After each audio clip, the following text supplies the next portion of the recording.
After ko nga mag-live ay nakipag-meet up agad si Ma'am Mely.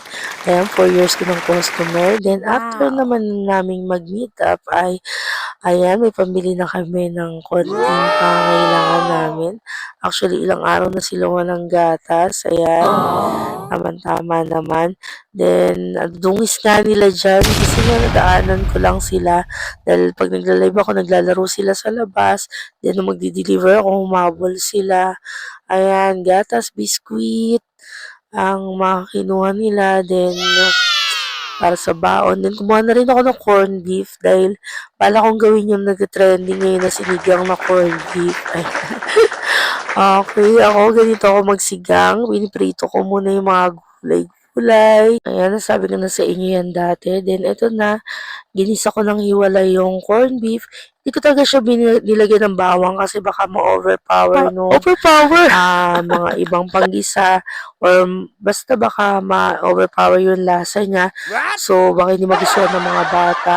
After ko nang iprito yung mga gulay, yan lang din ang ginamit kong gulay kasi yan lang din naman ang kinakain namin. Ay, niluto ko na yung sabaw. So, sinigang mix plus beef cubes. Then, nilagay ko na yung gulay.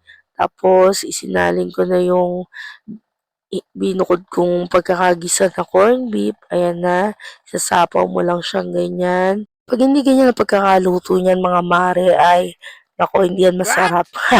Char! At ayan na, tapos na ang ating sinigang na corned beef. Ayan, mas maganda kung pure foods ang gagamitin yung corned beef. Kain na tayo. Tamang-tama naman kasi favorite nila yung corned beef at saka yung sinigang. Masarap! Sarap, very good. At eto nga si Bukay kay umulit pa. Ayan, si Kyle nahihimik lang pag ganyan. Alam na sarap na yan. At ako rin, di ko rin napigilan. Ang sarap naman talaga. Parang ako makain ng sinigang na baka. Yun lamang po for today's video. Thank you for watching. Bye-bye! Try nyo na rin ang sinigang na corned beef.